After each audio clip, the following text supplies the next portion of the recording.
Konten edukasi semakin banyak, topiknya semakin luas, aksesnya semakin mudah. Tapi pertanyaannya, kalau kita semakin banyak teredukasi, kenapa kita sering menjadi salah paham?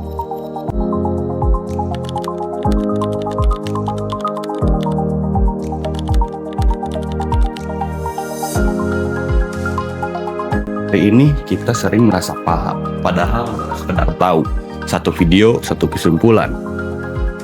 Lalu kita merasa sudah tahu tentang semuanya.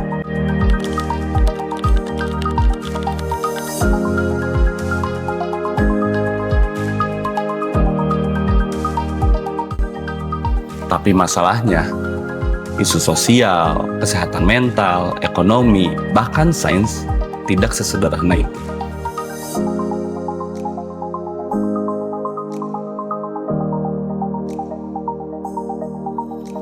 Seperti yang sudah dibahas di video sebelumnya tentang cognitive ease, yang dimana otak kita menyukai informasi yang ringan.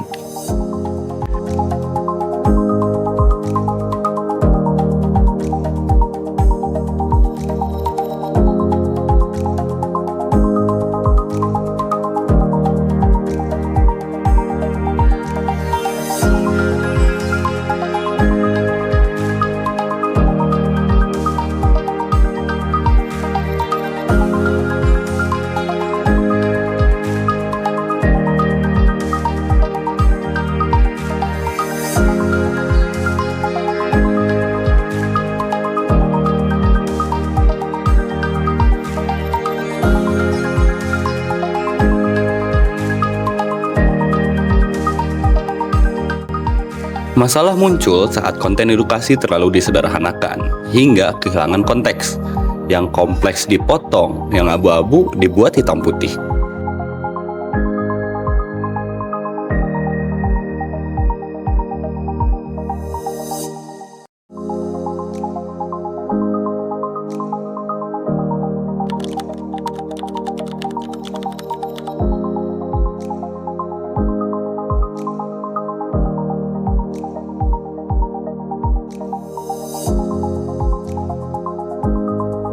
Dari sinilah muncul fenomena yang katanya ini tanda trauma, katanya ini ciri depresi, dan kalau begini berarti artinya toxic.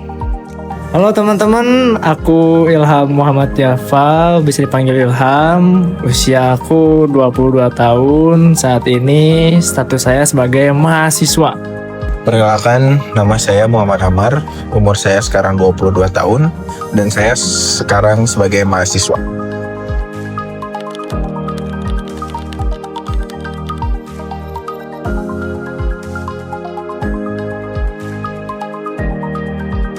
Mungkin beberapa video ya, yang rata-rata video edukasi yang ringan, yang bikin aku langsung paham gitu tentang videonya. Tapi nggak sedikit juga video yang memang sulit dicerna, yang akhirnya mempersulit atau pusing gitu, ini tuh video apa gitu sih. Tapi rata-rata musingin jujur. Kalau misalkan edukasinya nggak terlalu berat sih, biasanya bisa ngambil kesimpulan dengan cepat. Tapi kalau misalkan edukasinya yang agak kompleks, harus cari referensi lain.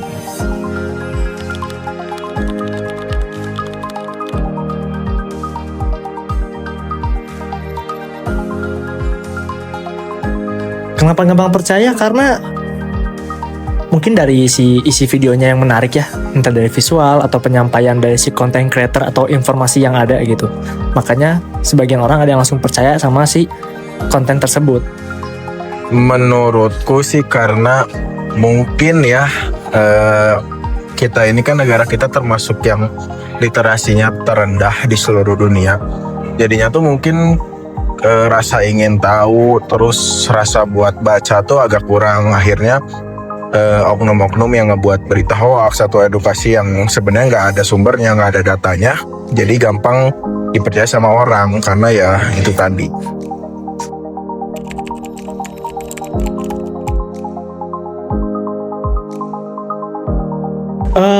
Aku pribadi sih sebenarnya kadang membantu, kadang salah paham sih ya, karena ya di sisi lain juga kita takut di zaman sekarang banyak banget hoax gitu yang bikin kita salah paham gitu. Tapi ya balik lagi tergantung sama orangnya sendiri gitu. Tapi kalau dilihat dari zaman sekarang mungkin video edukasi yang beredar rata-rata kayak kasarnya langsung digoreng lah, langsung bikin chaos lah karena narasi atau cara penyampaiannya yang menarik yang bikin orang tuh ke-influence untuk langsung percaya gitu. Yang aku lihat sekarang sih gitu.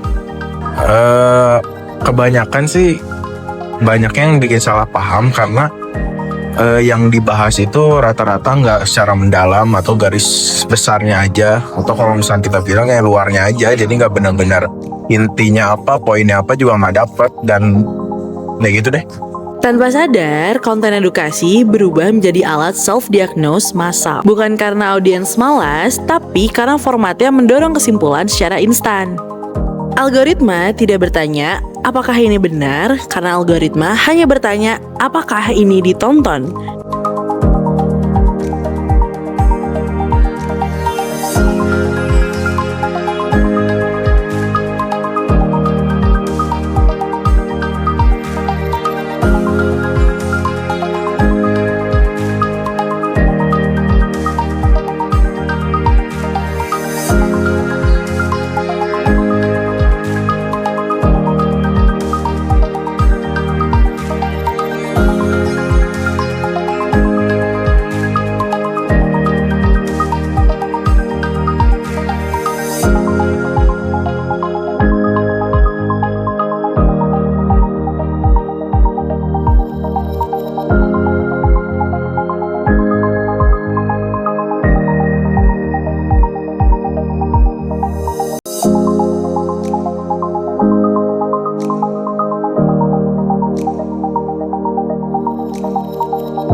Paling sederhana, paling emosional, dan paling meyakinkan adalah konten yang paling cepat menyebar.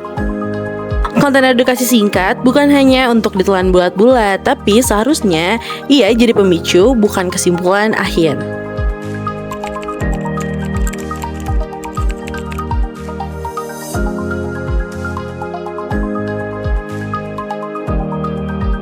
Jujur jarang sebenarnya karena baik lagi tergantung video atau video edukasi apa yang aku terima gitu. Kalau memang aku tertarik dan aku penasaran, aku pasti langsung cari. Tapi kalau buat aku gitu video tersebut ya udahlah gitu, cuma sekedar lewat doang atau sekedar video biasa, ya apa aku skip dan gak aku cari tahu lagi lebih lanjut.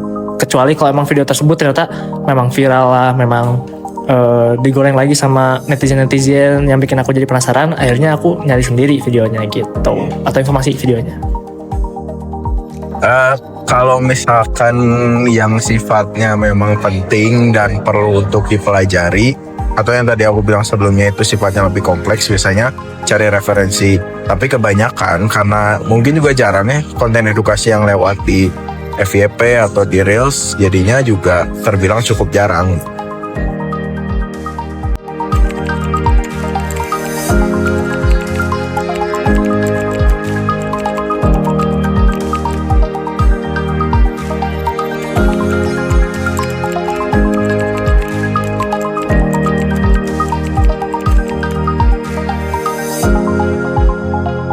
Karena tip instan tidak bisa menggantikan pengetahuan yang mendalam.